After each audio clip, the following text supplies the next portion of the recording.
Meredith, thank you so much for being on the show. Very much appreciated. And I hope that everything is going great in San Francisco. I know we were chatting about kind of in our green room how the cities like San Francisco and New York sort of impact you versus like the beaches and the cities like Miami. Although Miami is turning into a bit of a startup scene at times. Definitely not to the extent or level of San Francisco or the Bay Area or even New York, but there's some of that. But anyways, thank you so much for being on the show. Thrilled to be here. And yes, San Francisco, lovely city. A little bit of a grind compared to the Miami heat and the ocean and the beach and whatnot, but with it comes a lot of amazing opportunities that I've been able to take advantage of. So Absolutely.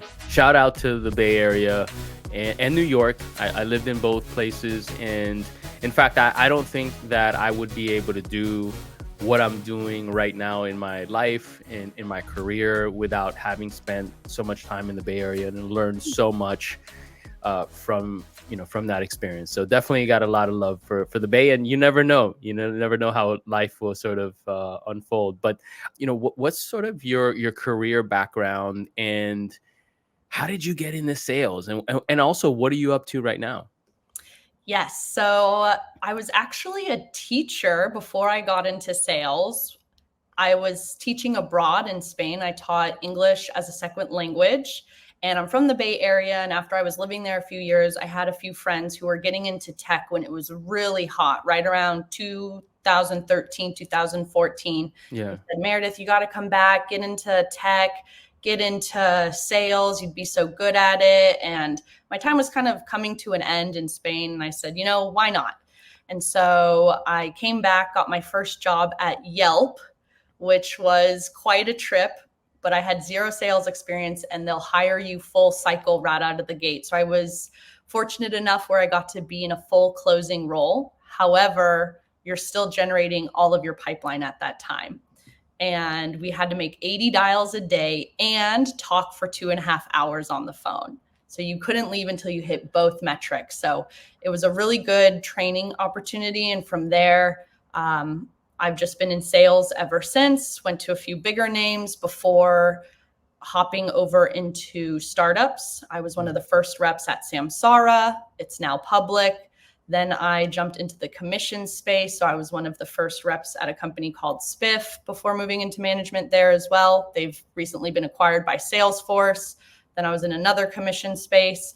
Now I'm head of sales at P Club, and I also do a lot of coaching and consulting for one-on-one reps, managers, and companies, taking everything I've learned from scaling and building sales from the ground up. So Awesome. Well, I do know the sales motion at Yelp. I know like the Stoppelman brothers and from back in the day when I was in the Bay Area, and I know that that sales motion is pretty direct, right? It's a pretty direct sale. So that's awesome. Well, why don't we sort of talk a little bit of, based on your experience, of the specific characteristics that you see that top reps possess and that maybe the status quo sort of like reps don't. And I know you at P Club have an incredible opportunity to train, motivate, and inspire some of the best reps in the world.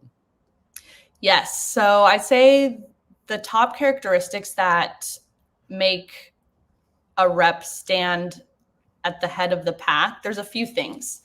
Number one comes down to listening, which sounds so simple, but there's this preconceived notion that sales and selling is kind of pushing your product on someone and telling them everything that it can do for you and walking you through the features. But luckily, sales has kind of evolved the past few years to be more, everyone uses this catchphrase, consultative. And so when you're in a consultation, you're really listening to what's going on in someone's world and prescribing a solution. So first and foremost, I think people who listen are very successful because they know exactly what to sell to. They're not going to show one feature that is so irrelevant because they know exactly what's going on in their client's world. I think the second thing that sets reps apart are those that are constantly looking to improve. So even the most tenured reps still have something to learn either from themselves or from someone else. And I know it can be really cringy to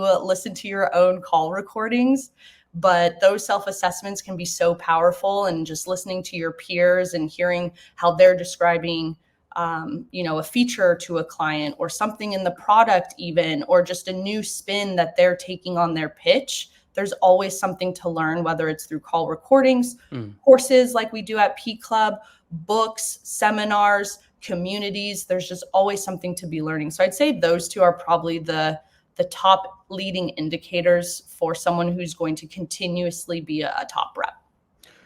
That really resonates, and it reminds me of something that I have alluded to a couple times. When I was early in my sales career, I used to do door-to-door sales, and I'd sell these encyclopedia looking things years ago. And one of the things that we would do that was really, really powerful was anytime you were struggling or, not having, a great numbers, we would have you follow, and we did this as well as ICs, but the managers, we'd have you follow top producers. And following top producers at that time meant literally like standing behind them as they knocked on doors. And most of the time, I wouldn't say 100%, but I'm going to say 95% or so of the time, that would have a positive impact on that sales rep that was not doing that great, right? And so that reminds me, when you talk about listening to call recordings and these sort of things, it's sort of the virtual approach to what I'm alluding to, like following is again what we used to call. So that really resonates with me. And I think one of the things that I would notice is that those reps that weren't doing so great, they would start to sort of emulate some of the things that the top rep was doing and then make it their own. And that was one of the best ways that we were able to get actual like consistency, right? Across the board, without having to do formal like in the room training, and it was actually in the field. So just wanted to point that out because that really sort of resonates with me. Absolutely. How could you not get better by studying your own craft or surrounding yourself with people who are better than you, right? If you think about any sort of sports analogy, the top athletes want to be on the best performing teams because they want to be around the best, because they want to get better and they want to win. After a game, if anyone listening has played athletics, you're likely, or top performing athletics, collegiate athletics, even high school athletics, you're likely hopping in a room after a game or the following day and watching your game tape. You're studying yourselves and you're studying your competition right away. Also with athletics, even the best players in the world, Tiger Woods, Shaq, the Williams sisters, they have coaches too. They're arguably the best in the world at what they do. Not even arguably, they are the They best in are, the yeah. world at what they do, and they still have coaches. So you need to invest in yourself in terms of getting yourselves around winners. I always like to say winners hang out with winners. Invest in your own education, whether that's courses, books, and invest in a coach for yourself as well. That actually sort of leads into my next quick question, which is, do you think that these characteristics are developed, or are there folks who are just born with like these great attributes that lead to being a great salesperson? I think there's a little bit of both. Sales reps have some innate characteristics, but you don't know what you don't know, right? And so you need somebody who's done it before you, or you need to be seeking out those answers to learn a little bit more about the way. So find yourself a good mentor, whether that's someone in your organization, or there's an outside sales network that you can join, or hire a paid coach to again show you what you just don't know. Hmm. You've been talking a lot as an organization of the demo. I know your colleague Chris and was on a podcast recently that I saw with a friend of mine, Craig Rosenberg, and really digging deep into that demo as the key point in that motion, or one of them, right? Any advice that you would recommend that top reps should keep in mind when conducting these demos? Because we've all been on demos, and I have been guilty of doing really crappy demos, just jumping in and all those sort of poor practices. So any sort of tips you'd give there? Yeah, it's easy to feature dump on a demo, especially if you haven't done great discovery. So the demo is always going to tie back to your discovery. So in order to do a strong demo, you need to make sure that you've uncovered a compelling enough pain and reason for your prospect to continue evaluating with you. So first and foremost, you have to nail the discovery, find a few different pain points, go really deep, be able to quantify them, right? Because when you get to the end of the cycle, your negotiation, it's all going to come back to what you found on call number one. So to answer your question, Jorge, a strong demo should incorporate everything you found in the discovery and kind of what we talked about early. Just show them the features that are relevant to them. It's such common practice and such a miss by reps to get overexcited to show every feature. It's overwhelming. Hmm. And it also starts to create additional thoughts, perhaps doubts that your client might not have had if you just show them 3 or 4 things, right? They might start to think, well, this is much more than we need. This is a little overwhelming. This is going to be way more expensive than what I had in mind because it does so much. So find a few pain points, anchor to that, and show how you solve for it. I wanted to double click on this a little bit.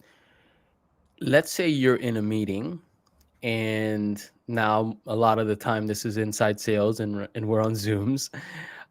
Let's say you have different sort of personas on that call or in that meeting, and let's just say you have the CRO, or maybe you have the CEO or CFO that's jumped on because or whatever reason, right? Maybe this is a strong enough or urgent enough issue that they are curious. But then you also have the end user, right? And let's just say we're selling sales software, since we're all sales geeks here. And so you have maybe an IC who's going to be actually using the software.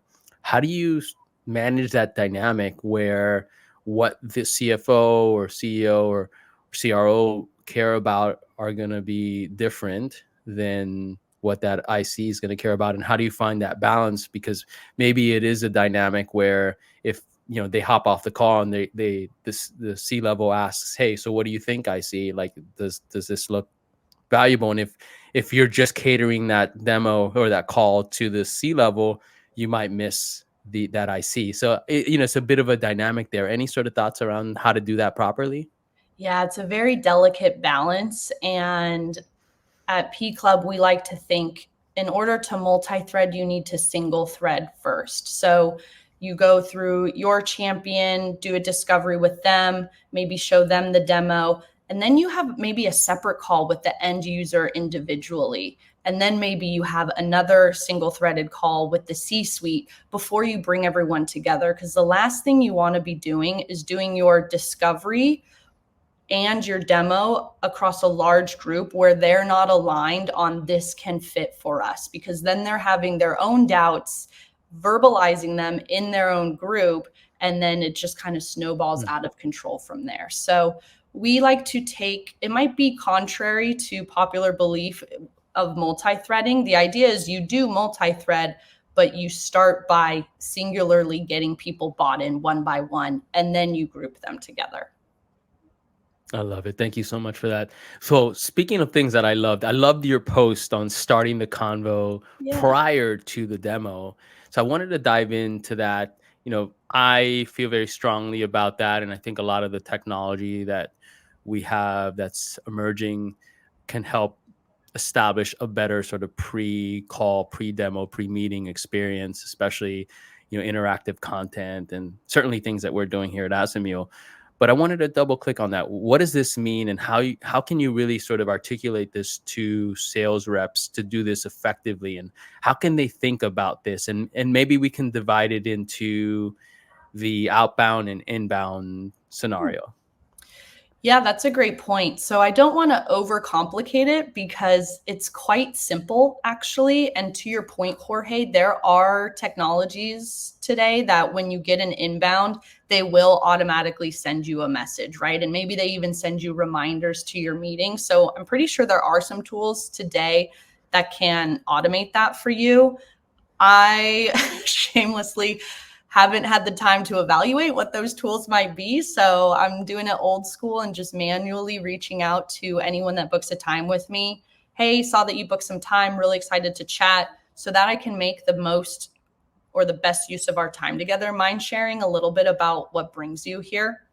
And so again, that goes back to what we were just talking about is finding just a few things to concentrate on your call. And it certainly helps having any sort of context prior so that you know to spend more time in something that's relevant to them than it's not. It also opens up a dialogue. So if they say, I want to see ABC because, we're looking for do re mi, you can, maybe you have collateral or maybe you can point them in the direction or even just send a little screenshot that says, oh great, you're gonna love how we do ABC, and you show them, and then they're just more excited to get on the phone with you, right? Because in our industry, it's not uncommon, sadly, knock on wood, to get completely ghosted, right? Or no showed.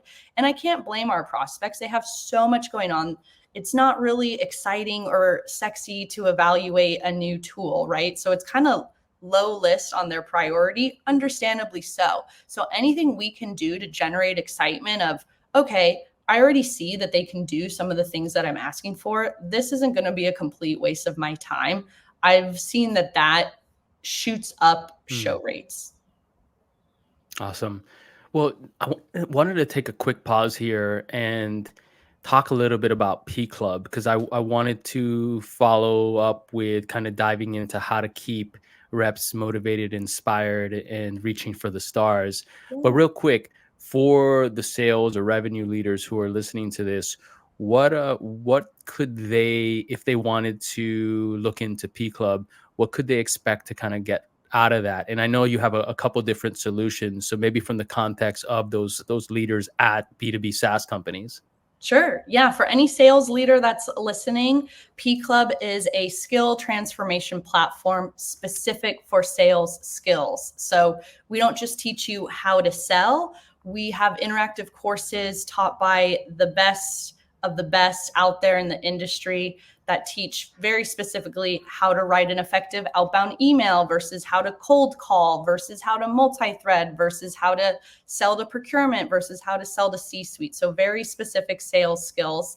And the great thing about P Club is we can also put your entire team on different skill paths. So if you want your BDRs learning pipeline generation methods versus your AEs learning closing methods, we'll keep them separate. It's not going to be one size fits all approach. It's going to be current, modern, not taught to you by the guy who sold refrigerators in the 80s. And just for the folks out there listening, one of the reasons why I think this is so key in today's world is because a lot of us are remote, right? I know we're moving back to sometimes in office and hybrid and those sort of things, but the ability to tap into this insight remotely within an interactive portal is really, really key. And so, for the leaders out there who are thinking about, all right, well, how do we further train and enable our reps? Imagine a world where they could log into a P Club, your reps, and you are teaching them, let's say, throughout the week to allocate time to dive in and up level their skills. Just as Meredith and I were talking about earlier, this idea of following top reps. I mean, this is one of the great ways you can do that as well, right? And so, just something to keep in mind for the leaders out there who are thinking about, how do I continue to educate my reps when I'm not in the same room or not consistently in the same room, but also when I have 1,000 things to do and listen to a ton of stuff, being able to leverage this kind of tool to be able to help further enable, train, motivate, inspire your reps, I think are key. So just some of the things I wanted to kind of highlight here. So speaking of tips, what tips would you give these sales leaders out there on outside of using P Club, for example. But outside of that, like keeping them motivated, inspired, and reaching for the stars. Yes, it's a tough time in tech right now. I'm not going to lie, everyone knows it. So to keep yourselves and your teams motivated, I would just remind everyone of an interesting statistic I read the other day, Jorge, actually. I'll let you guess. What percentage of our life do you think we spend at work? Hmm. I'm going to say, just doing some simple math, I'm going to say 80%, maybe 90. Wow, you we might need another job for you. 80% is a lot. I don't know if you're cooking up 80-hour work weeks, 90-hour work weeks. Well, I am a founder, right? So, Or maybe the statistic, well, anyway, the statistic that I read said we spend 30% of our life at work, which is huge. It's not 80%, but it's up there. And so well, my just for the record, that's the I am a founder, and maybe I work too much. You got to ask my wife about that. that makes sense. Important context. We'll put the little asterisks there. So, I'm not saying that's healthy. I got to work on it. All right. So, hey, if you love what you do, what's that other saying? If you love what you do, it doesn't feel like work. But for totally. those of us who are only working 30%, it's still a huge chunk of your life. And so, first and foremost, I just want to say my biggest tip is make it enjoyable. Have fun. Get to know your team, get to know your cross collaborative teams. Understand what each member of your team is there for. I think this is highly overlooked. I think leaders owe it to our team to really understand what our team is there for, because they're going to look to us to lead. And if we don't understand their motivations, just like if we don't understand a buyer's motivation, how are we going to get them across the line? We need to make our reps successful. And the first step is understanding what motivates them. So for some people, it's going to be a promotion. For others, it's going to be a paycheck. For others, it's going to be learning and development. And we as leaders really need to understand and treat each rep individually different. So that would be my biggest piece of advice, is make it enjoyable and make it catered to each one of your reps. Awesome. Well, from the perspective of an IC, so if we had to give the IC who's sitting in the room by themselves, working on Zoom, maybe doesn't have on a consistent basis a lot of interaction with others, the sales pit was awesome, right? It was a great way to, in between meetings or calls, go and network with other folks on your team, that water cooler thing. And I know there are tools out there that have facilitated this online, but I still find that it's very different. Like I was alluding to before we hopped on the call or started recording, I should say, I was just in New York at those events and I came back incredibly energized, right? Okay. And it wasn't that I was having more conversations, I was just having them in person. And so in this world where you have a lot of ICs that are in those sort of remote silos, any tips or suggestions that you would give them around motivating themselves? Yes. So, first and foremost, understand your why. So, why do you get up every morning? What motivates you? Are you saving up to buy a house? Are you saving up to take a really nice trip? Are you working towards the next promotion in your role? So, really identify why you get up, because sales is hard and some days you're not going to want to get up. So, you're going to need to remind yourself of why you do what you do. To capture that energy that Jorge, you're talking about, there's a few things that you can do. And you're a perfect example of this. Find an on-site meetup, right? So give yourself, I hate to give yourself another quota, but give yourself a once a month or twice a month in-person meetup, whether that's a community local to you or something you need to travel to. I'm also a big fan of these as well. I've been to events where people have traveled all over for them. I've traveled to events, they're 100% worth it. A lot of times your company will even sponsor part of it too. A lot of your listeners, I'm guessing, have L&D stipends. If not, ask your manager, because a lot of times they'll get one-off approved because not many people are asking them. So give yourself and hold yourself to an in-person quota. If that's not feasible, buy a WeWork once a week, once every other week. those are really interesting because you're going to meet people outside of your normal bubble. So you're going to meet other industries, other roles. It won't just be sales, and you never know what you'll learn there. Awesome. Meredith, thank you so much again for being on the show and sharing your wisdom. If folks wanted to maybe work with you, you work on a couple different projects, but one of the ones that you mentioned was that one-to-one coaching. To learn more about that, what would be the best ways to get in contact with you about those particular services, and what could they expect to take from that? Yes, it's been a pleasure being here, Jorge. So thank you so much for having me. Like we talked about with the top athletic performers, everybody needs a coach. You deserve a coach, somebody to help take you to the next level, to help just show you what you don't know. I do a lot of one-on-one work with AEs, managers to help get you to that next level. So if you are looking for a coach or some extra support, you can find me on merediththesalescoach.com. You can add me on LinkedIn. I'm always looking to expand my network. Yeah, we love LinkedIn, of course. Well, have a wonderful, wonderful day. Thanks so much. Thanks, Jorge.